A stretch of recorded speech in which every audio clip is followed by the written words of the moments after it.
Hoje eu convido você a caminhar junto comigo na carta do apóstolo Paulo aos Colossenses. São 4 capítulos de muita emoção, quando estaremos vendo o perigo da heresia dentro do corpo de Cristo, dentro da igreja, em meio à comunidade, diante da nossa responsabilidade, que é de pregação da palavra de Deus, de proclamação do evangelho de nosso Senhor Jesus Cristo. A igreja em Colossos estava crescendo, estava se desenvolvendo, mas dentro da própria igreja haviam alguns que, a partir de experiências místicas, se consideravam superiores aos outros e achavam que deveriam viver um evangelho segundo os propósitos do seu coração, do seu egoísmo, da manifestação pessoal de cada um. E o evangelho não é isso. Nós somos corpo. O evangelho é ser chamado pelo Senhor para vivermos experiências maravilhosas com o Senhor. E é Jesus Cristo. Quem é Jesus Cristo na sua vida? Como é que está o seu relacionamento com Jesus? Eu tenho usado o termo, o Jesus histórico precisa voltar a ser visto a partir do corpo dele, que é a igreja do Senhor. O Jesus histórico que acolhia pessoas, o Jesus histórico que vivia experiências maravilhosas de transformação de vidas que decidiram segui-lo.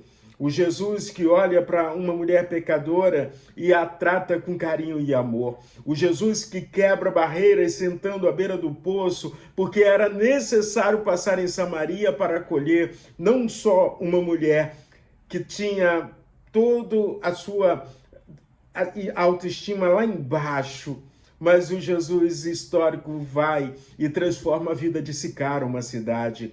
O Jesus histórico é aquele que chama pessoas que seriam improváveis para um ministério maravilhoso, para conquistar o mundo, para fazer diferença, tanto que o evangelho chegou até nós. É o Jesus que, na estrada para Damasco, tem um encontro pessoal com Paulo e transforma radicalmente a vida dele. O Jesus que eu quero convidar você a seguir, ele é amor. Ele é aquele que ensina, cuida, trata e transforma. O Jesus histórico faz com que você olhe para o passado como algo que existiu na sua vida, mas viva um presente real, como nova criatura diante dele. O Jesus que eu sigo e eu espero que você siga também é aquele que em amor continua conosco, porque ele prometeu e as promessas dele não falham. Então, a igreja ali na cidade de Colossos estava vivendo uma experiência maravilhosa com Jesus histórico, mas ao mesmo tempo tinham alguns que se achavam superiores aos outros, tinham alguns que achavam que podiam fazer coisas diferentes daquilo que foi previsto no Evangelho do Senhor Jesus Cristo. Vamos ler o capítulo 1, alguns versículos, e eu te convido a fazer essa caminhada. E diz assim, a partir do verso de número 3, Colossenses 1, a partir do verso 3 diz assim: damos sempre graças a Deus, Pai de nosso Senhor Jesus Cristo, quando oramos por vocês, desde que ouvimos da fé que vocês têm em Cristo Jesus e do amor que vocês têm por todos os santos, por causa da esperança que está guardada para vocês nos céus. Dessa esperança vocês ouviram falar anteriormente por meio da palavra da verdade do Evangelho, que chegou até vocês. Esse Evangelho está produzindo fruto e crescendo em todo o mundo, assim como acontece entre vocês, desde o dia que ouviram e entenderam a graça de Deus na verdade. Isso vocês aprenderam de Epáfras, nosso amado conservo, e em relação a vocês, fiel ministro de Cristo, o qual também nos contou do amor que vocês têm no Espírito. Por esta razão, também nós, Desde o dia em que soubemos disso, não deixamos de orar por vocês e de pedir que transbordem do pleno conhecimento da vontade de Deus, em toda sabedoria e entendimento espiritual. Dessa maneira, poderão viver de modo digno do Senhor, para o seu inteiro agrado, frutificando em toda boa obra e crescendo no conhecimento de Deus. Assim, vocês serão fortalecidos em todo o poder, segundo a força da sua glória, e em toda perseverança e paciência, com alegria, dando graças ao Pai, que os capacitou a participar da herança dos santos na luz. Ele nos libertou do poder das trevas e nos transportou para o reino do seu Filho amado, em quem temos a redenção, a remissão dos pecados. Ele é a imagem do Deus invisível, o primogênito de toda a criação, pois nele foram criadas todas as coisas, nos céus e sobre a terra, as visíveis e as invisíveis, sejam tronos, sejam sabedoria, quer principados, quer potestades, tudo foi criado por meio dele e para ele.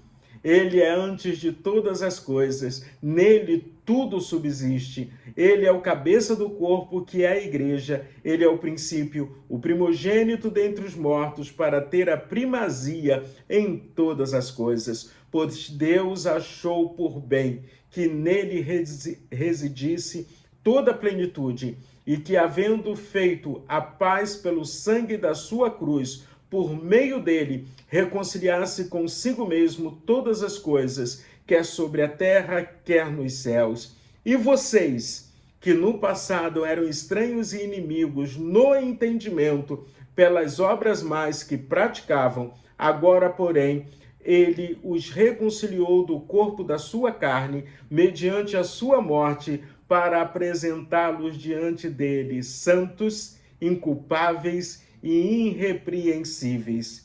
Se é que vocês permanecem na fé, alicerçados e firmes, não se deixando afastar da esperança do Evangelho que vocês ouviram e que foi pregado a toda criatura debaixo do céu, e do qual eu, Paulo, me tornei ministro.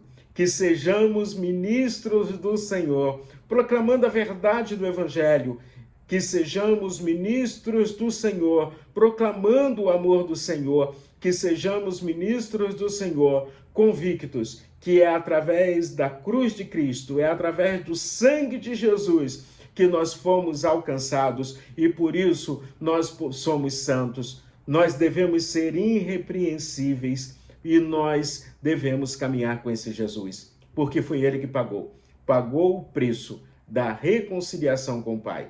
Então, vamos caminhar juntos, vamos continuar estudando a palavra de Deus, vamos orar um pelos outros, vamos buscar ter entendimento no Senhor, porque dele, por ele e para ele são todas as coisas. Que o seu dia seja um dia de muitas bênçãos em Cristo Jesus.